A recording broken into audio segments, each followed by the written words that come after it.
Welcome back to Monday's Light Codes messages, week 204. And this week is all about manifesting your desires and being in the flow. So I'm just going to get straight on with it. A little bit fuzzy after coming out of the meditation. Today in the Alpha, so I want to explain for those of you that are new and don't understand, the Alpha Chakra is up here as the divine masculine, and it's to do with our divine purpose, our divine direction, and our missions. And then I'll also talk about Omega in a moment. So in Alpha this week, what I saw for us was somebody sitting in a meditation position, and the message was really just be still. Be still. So be in your stillness. Do whatever it is, and as often as you can, to find the space to be able to just be in your stillness. And you'll see why. Because in Omega today, which is Omega, the Omega chakra is a divine feminine, and she is, that chakra is just below the earth's surface, in direct alignment with our base chakra. And she governs our soul's pathway, and and helps to integrate our gifts down from the heavens, from Alpha. So you've got all your gifts sitting up there, and she helps to bring them down and integrate them into the Earth's grid so that you can bring them into full manifestation. So what I saw today in Omega was the divine masculine and divine feminine hand in hand. Now, at this point, I want to mention this because there's a lot of people that are going a little bit crazy with twin flame stuff. And I mean, we all have masculine and feminine within ourselves. We need to fully develop that chakra system. We need to come into balance and harmony within ourselves and into full union within ourselves. And so when we are able to do that, we are then able to create and manifest. So we become the creators, because you need masculine and feminine to be able to create. And so we have Alpha, which is like a Shiva, and we have Omega, which is like Shakti. And the two need to work together. So when they come together, they create, they bring creation into full manifestation. Omega can't do it without Alpha, and Alpha can't do it without Omega. So the two are working hand in hand. The masculine and feminine now are able to work hand in hand. But of course, this doesn't happen just on its own. You have to do the work. So what I saw when the two came into union in the heart space was I saw them kind of in a kind of Shakti Shiva type position, in the tantric position of the divine masculine, divine feminine coming together. The creators are ready to plant the seeds to create. And then the next vision that I had was in the sacral chakra, and it was a divine feminine, and she was laying on, a slab or a coffin, or I don't know, she was laying on something anyway. And she had in her hands at her heart, and she was holding a bouquet of flowers. And there was a masculine standing beside her as she was sitting up and coming into awakening. So he was there ready to move forward. And the flowers, of course, represent happiness. And it kind of reminded me of a little bit of Snow White, but also of the tarot card where I think it's the Four of Swords, where you've been resting. It's time to meditate, time to rest, but not to forget that this divine mission is there waiting for you to wake up. So she's waking up, she's carrying the bundle of flowers, the gift, the happiness, the joy, and that to come forward. And the masculine is there waiting for her because he wants to go on the journey with her. And the next vision I had after that was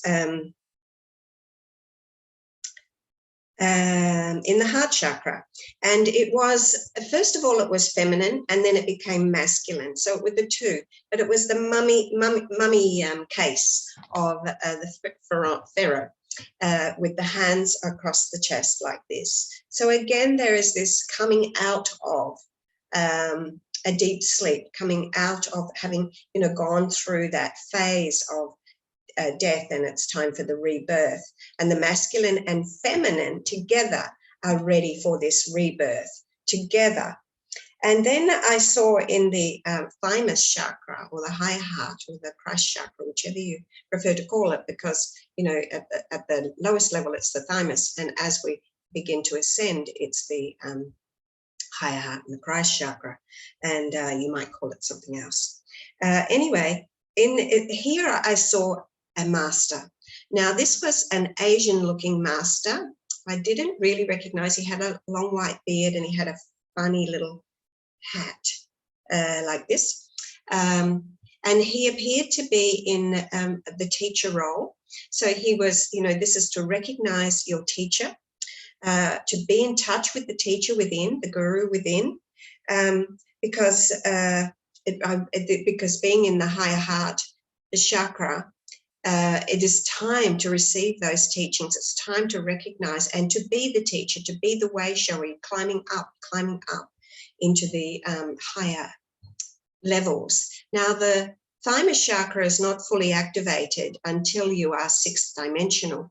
But when you are embarking upon the ascension path, and one of the ascension symptoms that you may feel is this fluttering up from the heart, coming up through here, through the thymus, actually through the Thymus Chakra. This is like I call it a crankshaft.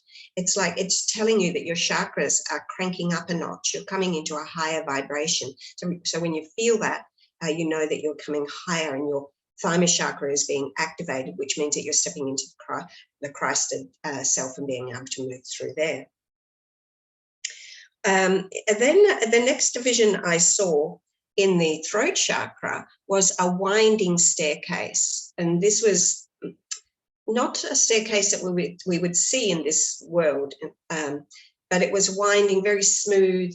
And in any case, it was winding upwards to the heavens.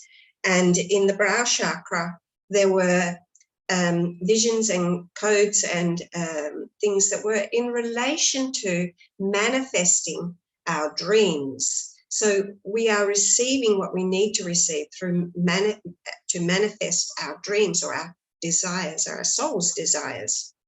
Now, what I wanted to say here was the language that, or one of the languages that I speak when I'm bringing through the light codes, because I speak different languages, different light languages, but the most potent one that comes through is a strange whistling language.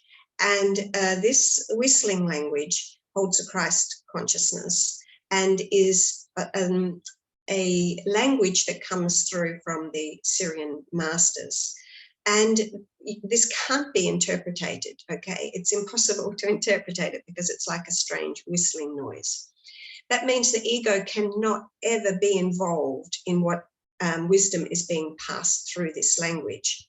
So when you tap into the energy of this, because true wisdom is held within the energy, and when you allow yourself to be fully immersed into the energy of these sounds, you are able to open up and receive true wisdom. And often you will see, literally see, the wisdoms through visions. And so this is what's happening in the brow chakra today, or this week. These are the energies that are opening up for us. So to be focused, if you please purchase the Light Codes transmission, and when you are using the transmission, focus on what it is that you are trying to bring into manifestation.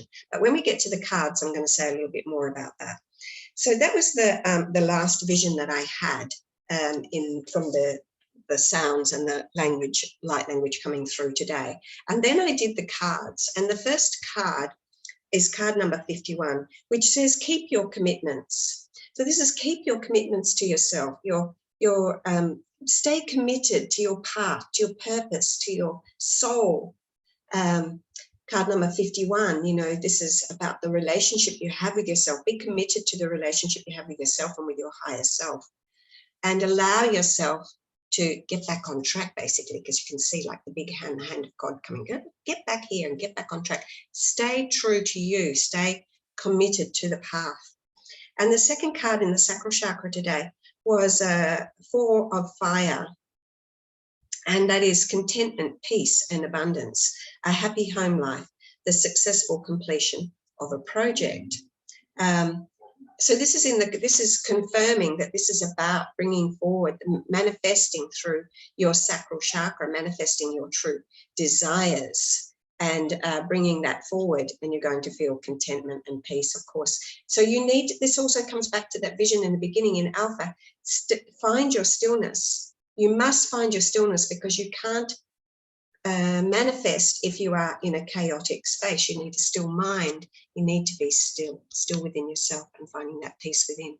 And the solar plexus card today is the owl. Now, the owl is about wisdom. We know that. But also the owl asks us to be careful, really. And this is what I wanted to say before. Be careful what you wish for. So you need to be cautious here in what it is that you are actually trying to manifest. Is it for the higher good? Is it for your higher good? Obviously, if it's for your higher good, it's for everybody's higher good. So, but be careful what you wish for, because you just might get it, because this is very powerful manifesting. So you need to be in the heart space to be able to manifest. So the owl is asking us, please, be cautious. So if your solar plexus and your solar plexus, you're feeling joy and happiness, then this is a good space to manifesting from. If you're feeling anxiety, back off. That's not the energy you want to be manifesting from. So staying in a space of joy and coming from this true wisdom by following that joy. And in the heart chakra today, card number 10, so new beginnings happening here, and it's the card of flow. So when you are in the stillness, when you're in that space of stillness, when you're accessing the energy of joy, you are able to open your heart and allow in the flow, which means that you are going to be able to be instantly manifesting your heart's desires. And to confirm that again in the throat chakra, stepping up is 10 of Pentacles. Now this is, you're creating your own environment, if you like, your own community, bringing community together, and lots of beautiful energy here, beautiful new energy, abundance, best friends, lots of wonderful stuff here. The wise man here, this is like the teacher. He's like the master that I saw, the white-haired, white-bearded guy that I saw in whatever chakra it was. Oh, in the thymus, I think it was, in the Thymus Chakra. So here we have, this is in the throat. So, I don't do a thymus card. So this is the same thing, the same card saying that, you have a lot of wisdom. Tap into the teacher within you. It is time to manifest. It is time to really listen and be the master that you are. And in the brow chakra, we have card number 16, watch it. Life force energy, purification, and the divine awakener. So again, this is also reminding me of the awakening that was happening within the visions, and the life force energy, the power of the life force energy, being able to bring your true manifestations, your true desires into full manifestation. And this Wadjet is wearing a hat similar to the master that I saw, only he didn't have that bit. But he had that bit there. Just thought that was a little bit of trivia that you could have. And if you do all of this in the crown chakra, if you can be in your stillness, operate from a space of joy, and you will come to a place of freedom. You'll be in the flow, you're bringing that all through. And of course, that's going to bring you into space of freedom, enlightenment. You're going to feel free, liberated, and moving forward. And in Omega, coming through for the cards today, is the sun god Lu. Is to do with persistence. So persist to find your stillness. Persist to be in the space of joy. Persist, wear yellow. Be the sun, be the beaming, bright, beautiful sun that you are. Tap into that part of you, because that is the best place to be able to manifest. Look after yourself, manifest. Nurture yourself, and Mother Mary will help you to do that. Mother Mary asking you to nurture yourself. When you nurture yourself, it's kind of like easier to come into a space of joy. And so we have this beautiful golden energy coming through with her today. So, and that is, you know, power to manifest as well through the energy of gold. So that's the messages for today. I felt it was a little bit quite short, but very powerful, very clear. And last week, if you remember, we were offered the Book of Love. And, you know, opening and operating from the Book of Love means that you are going to be happy. You are going to be coming from a space of joy. And I think, you know, I've listened to stuff from Esther Hicks, bringing through wisdom from Abraham. And she says, when you get yourself into that space, you know, in the space of joy, or, you know, she says in the vortex, you just need to hold that for 17 seconds. And then you can use that, hold that space for at least 17 seconds, and that helps you to bring into manifestation. So imagine that if you can be in a space of joy all of the time, that you are just naturally manifesting all the good things that are meant for you. And, you know, don't allow yourself to slip back into the anxieties of the solar plexus. Know that your true wisdom is always going to guide you in the right direction, and be willing to acknowledge when something beautiful is coming your way. So tap into how you feel about that when something is offered to you or something shows up. And if it feels really good and makes you feel joyous and feel happy, then go with it. Just go with it, because you know that it's the right thing for you, and it's the right thing for your soul, and you're going to manifest, manifest, manifest. So this week we are being offered the light codes of manifesting your true desires. See you next week. Oh, before I go, welcome to the month of April, the month of the heart. So you can see opening the heart. This is all about opening the heart. So if you're struggling a little bit, think about that. You know, open the heart, place your hands together in front of your chest, and it opens from the back so that you are able to receive. And then, of course, you can share that beautiful love with others. See you next week.